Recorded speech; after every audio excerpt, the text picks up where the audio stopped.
Hace 2 años en Barrio Müller, el padre Oberlin, Mariano Oberlin, vivía una de las situaciones más difíciles de su vida, porque en ese momento, cuando estaba cortando el pasto junto a otros jóvenes de los talleres que él justamente lleva adelante, aparecieron 3 chicos y 2 de ellos estaban armados. Un chico de 13 años fue el que termina baleado y muerto. Estaba su custodio y allí lo que se intenta determinar es qué pasó, si hubo un fuego cruzado, de dónde provino la bala, y justamente hoy arranca ese juicio contra el custodio del padre Oberlin. Magdalena Adaporta está en ese inicio para saber cuáles son las instancias y cómo se proyecta este juicio.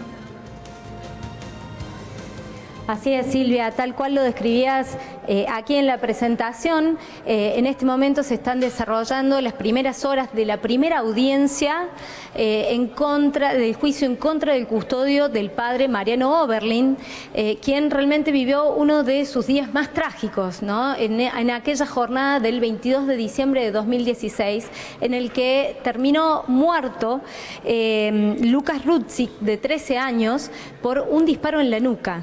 Lucas cayó ahí a metros de donde había sucedido el robo al padre, a quien le llevaron una cortadora de pasto y además le llevaron su celular. Pero bueno, en ese momento su custodio, Martín Murúa, siguió por delante, vio la situación y salió a defender. Aquí la pregunta es si fue un caso de gatillo fácil o hubo fuego cruzado. Bueno, las versiones dependen de dónde se vean, si es desde el lado de la defensa o si es desde el lado de la querella. Cada uno tiene su postura. Se han vivido momentos de mucha tensión dentro de la sala. De hecho, hubo que desalojar algunos familiares de Lucas, quienes se encuentran muy angustiados viviendo todo este proceso a partir de la muerte de un joven de tan solo 13 años. Realmente esto es un contexto de tragedia por donde se lo vea, Silvia. Realmente es una situación muy trágica la que se está viviendo aquí en este tribunal. Vamos a empezar a desandar lo que fue ocurriendo durante la mañana aquí en la Cámara Quinta del Crimen de Tribunales 2 de la provincia de Córdoba, cuando hablamos con el abogado defensor de Martín Murúa, el doctor Carlos Ayravedian, que nos decía lo siguiente.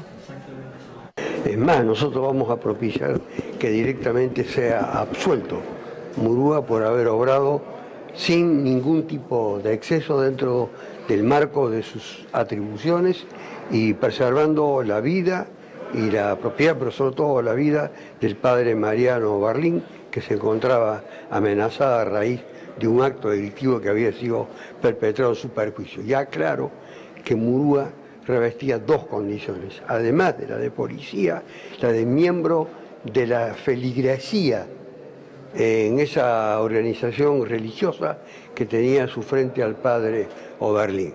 Es decir, que desde mucho antes él había sido, junto con su esposa y una hija, colaborador del padre Oberlin. Y cuando la autoridad policial de la provincia o la autoridad de la Secretaría de Seguridad le indicaron la necesidad de contar con una protección porque estaba siendo víctima de continuas amenazas en razón de su función pastoral, que era la de rescatar a los jóvenes de la droga y de una vida sin futuro, el propio padre Oberlin dijo, bueno, tendré una protección, pero que sea de un miembro de esta organización religiosa, de esta organización espiritual y de esta organización solidaria.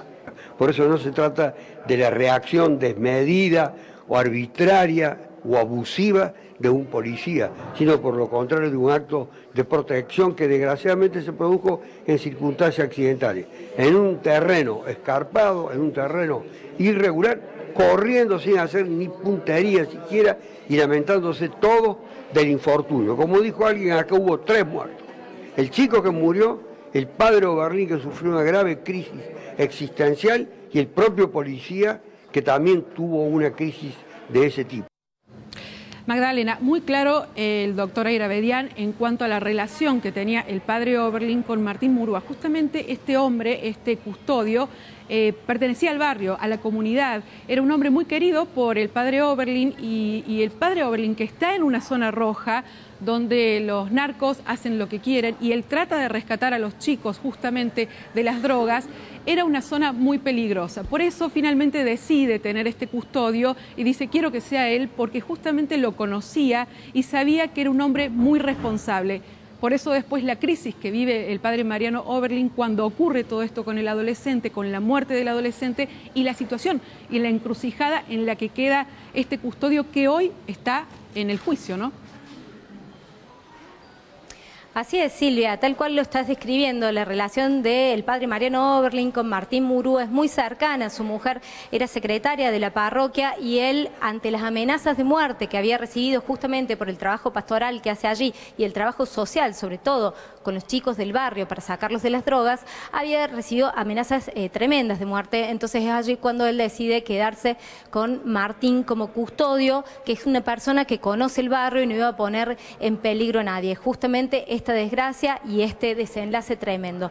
Escuchemos entonces ahora a la querella encarnada en manos del doctor Carlos Orzacoa, que nos decía lo siguiente: ellos sostienen que es un caso de gatillo fácil.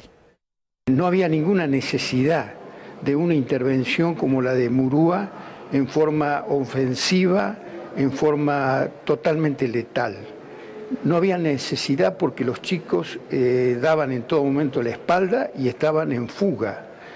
El padre Mariano Oberlin estaba fuera de la línea de fuego, fuera de toda situación de peligrosidad, a 100 metros de sus agresores. Es cierto que hubo una agresión, por supuesto que hubo una agresión.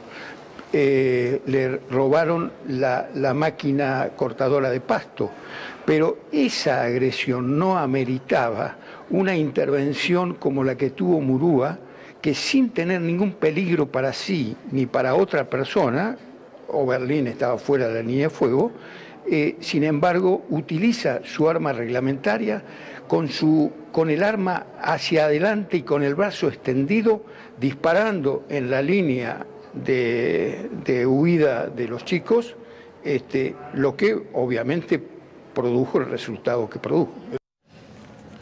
Bueno, allí está el abogado defensor de la familia justamente de Lucas, el chico muerto, el adolescente de 13 años, que por supuesto será coincidente con lo que piensen los familiares también, Magdalena, ¿no? Que fue un caso de gatillo fácil. Claro que sí, ellos están pidiendo justicia, piden entre otras cosas pasar las fiestas, ahora estas segundas fiestas que pasan en San Lucas con justicia. Escuchemos lo que nos decían sus hermanos minutos antes de ingresar a la audiencia. Justicia, que el asesino de mi hermano pague lo que hizo, porque hoy nosotros estamos exigiendo justicia porque mi hermano tenía 13 años, le arrebató la vida ese asesino que está sentado ahí. Y me vienen a decir que no es gatillo fácil. Un policía que mata a una criatura de 13 años, ¿no es gatillo fácil? Por favor, ¿en qué país estamos? Queremos justicia, que no nos maten a nuestros pibes. Mi hermano tenía 13 años. Yo sé que hoy nos van a querer venir a basurear, que nos van a querer decir de todo, que van a querer, porque acá hay plata en el medio, porque nosotros no tenemos el mismo poder que tienen ellos. Pero tenemos un poder que es más grande, que es la boca, que es la condena de la sociedad. Y esa persona que está sentada ahí ya está condenado por la sociedad. Es un asesino y de asesino no se vuelve. De ser un asesino, eso no tiene vuelta atrás. Entonces yo hoy exijo que paguen la muerte de mi hermano, que ese asesino vaya preso, porque no puede ser que el pueblo que tiene que robar, que tiene que hacer tantas cosas por necesidad, la justicia nos condena como a 10, 20 años. Entonces, una persona que tiene poder, que el Estado lo tapa, ahí está sentado para esperar que le den 3 años. No, yo quiero justicia, que los fiscales, que los jueces entiendan que también somos nosotros parte del Estado, porque somos el Estado. Entonces quiero justicia, que él vaya preso y que pague lo que tiene que pagar, porque es un asesino. ¿Y qué pasa si nosotros matamos a un policía? ¿Qué pasa si nosotros matamos a un policía? Lo vamos, lo mojosamos en cana, lo cansamos de hace años. Y ellos como si nada, se van a la calle 3 meses y le dan. ¿Qué hace? Matan a mi hermano como perro y ellos andan en la calle porque tienen una pistola y una placa. Bueno, que nosotros somos también parte del Estado, decía una de las hermanas de Lucas, de la víctima de este tremendo caso y este desenlace, que no hace más que mostrarnos un contexto social terrible, para donde se lo vea, ¿no? Porque enfrentan a un cura que está luchando contra las drogas en un lugar rojo donde la pobreza es el principal vector y la precariedad también. En ese momento se pudo dilucidar que Lucas cae al piso con la podadora en una mano y con un arma en la otra, pero que en ese momento el arma luego se puede conocer que no estaba cargada. En la jornada de hoy comenzó declarando Luna David, quien está preso, que fue el otro ladrón que fue allí a cometer este asalto. David Luna se declaró culpable y tiene una condena de 5 años sobre la que sus abogados han pedido que vaya a haber una rebaja, y eso es lo que se va a tratar en estos próximos días. Luego fue el turno de Martín Murúa, quien también declaró, hizo una breve declaración en la que contó el contexto en el cual habían sucedido las cosas, y luego fue el turno del padre Mariano Oberlin, quien realmente conmovido se sentó en el estrado a contar la versión de los hechos y la situación realmente tremenda que le tocó vivir en este 22 de diciembre de 2016. Ocurría 2 días antes de la Navidad, fue un golpe muy fuerte para el padre Mariano Oberlin. Decías, ¿no, Magdalena? Un juicio doloroso por donde se lo mire, por todos los costados. Habrá que esperar el veredicto y que realmente se haga justicia. Muchísimas gracias.